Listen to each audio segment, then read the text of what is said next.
Kapag tayo'y humaharap sa ating Panginoon, atin sanang laging tatandaan, ang lahat ay bunga ng kanyang awa at biyaya.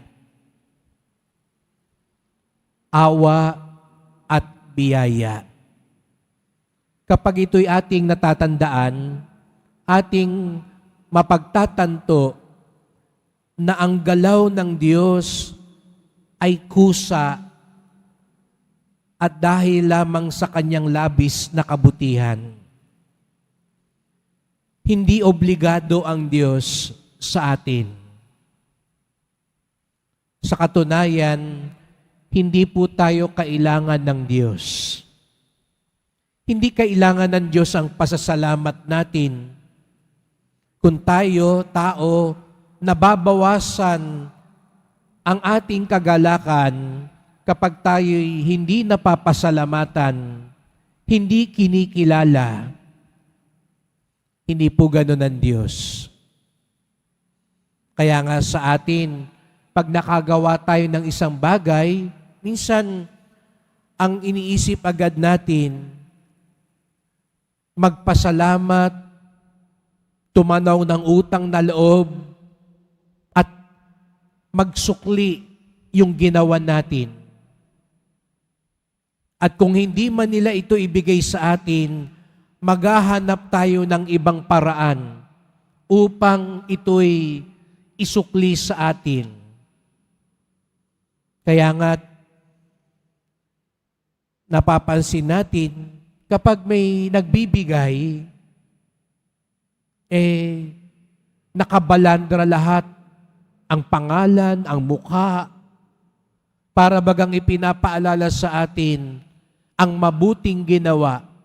Ipinapaalala sa atin, dapat mangutangan tayo ng loob. Ilan kaya sa mga lingkod natin ang nagpapaalala din sa atin ang sinasabing, trabaho lang naman namin ito. Sa katunayan, obligasyon nila yun.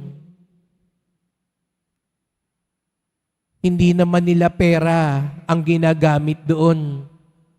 Pera ng bayan yun. Pera natin yun. Karapatan natin iyon. Hindi dapat isumbat sa atin yun. Kung yung kasambahay ninyo, isumbat sa inyo, nagwalis ako ha, nagluto ako ha, naghain ako, nagligpit ako. Sasabihan nyo ba yung kasambahay nyo, ang buti-buti nyo mo naman, salamat sa'yo, kay buti mo. Napapangiti tayo dahil alam natin, yun nga ang ginamit na halimbawa ng Panginoon. At alam natin ang sagot, hindi naman dapat kasi natural lang yon at dapat lang yon. Kaya sa susunod po, pag may lumapit sa inyo, dahil naghahanda na sa eleksyon, at sinabi sa inyong, pinasemento ko yung kalsada nyo ha, pinailaw ko yung lugar ninyo, nagpadala ako ng pagkain sa inyo, nagbigay ako ng ayuda sa inyo. Ang sagot natin dapat lang, tama lang yan. Huwag niyong iiduluhin at sabihin niyo, kay buti-buti naman. Salamat po. Utang na loob namin sa inyong lahat. Hindi po. Sapagkat yon ay katungkulan nila at karapatan natin. Katungkulan nila. Karapatan natin. Pagharap natin sa Panginoon, hindi rin natin maisusumbat sa mahal na pong Nazareno. Nandito ako ngayon na kahit hindi linggo, nagsisimba ako, namamanata ako, nagbibigay ako, mabait akong tao. Baka magsalita po ang Senyor at sabihin niya, dapat lang, tama lang yan. at hindi natin ito maisusumbat sa Kanya sapagkat ito'y para naman talaga sa atin, hindi para sa Kanya. Hindi ho nababawasan ng Senyor kapag hindi tayo nagpapasalamat, kapag hindi tayo mabuti, kapag hindi tayo marangal, sapagkat ang lahat ng iyon ay para pa rin sa atin. Ganun o kabuti ang Diyos na yung mabuti nating ginagawa, hindi naman talaga para sa Kanya. Ibabalik din niya sa atin. Para pa rin iyon sa atin. Yun ang ibig sabihin ng biyaya at awa. Ang lahat bumubukal dahil sa Kanyang kabutihan para sa atin. Kaya nga, malakas o ang loob nating lumapit sa Poong Nazareno dahil hindi siya nagtutuos. Lubas siyang maawain. At sana tayo din po, hindi rin tayo mapagtuos. Ang isang taong mapagtuos, diyan lagi nagsisimula yung sama ng loob. Kasi lagi kang maraming inaasahan.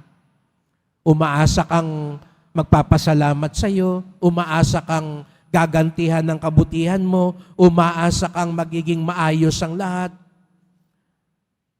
Huwag tayong maging mapagtuos. Sa halip, maging mapagtiwala tayo, lalo na sa Diyos. Kaya't ihain natin ang ating mga alay sa Diyos. Sabi ko nga nung linggo, kapag tayo nag-aalay sa Diyos, hindi pain, kung hindi hain ang ibinibigay natin. Yung pain, di po ba, may bigay pero may pakabig. Para kang sumisilo, bumibitag. Hindi ka naman talaga nagbibigay pag nagpapain ka, di po ba? Ang inaasahan mo, yung makukuha mo. Sa Diyos, hindi pain ang ibinibigay natin, lalo na rin kahit sa ating kapwa. Ang ating ibinibigay ay hain, puspos ng pag-ibig, kabutihan, at pagtitiwala. Sapagkat ang tunay na deboto, hindi mapagtuos, bagkus ang tunay na deboto, mapagtiwala.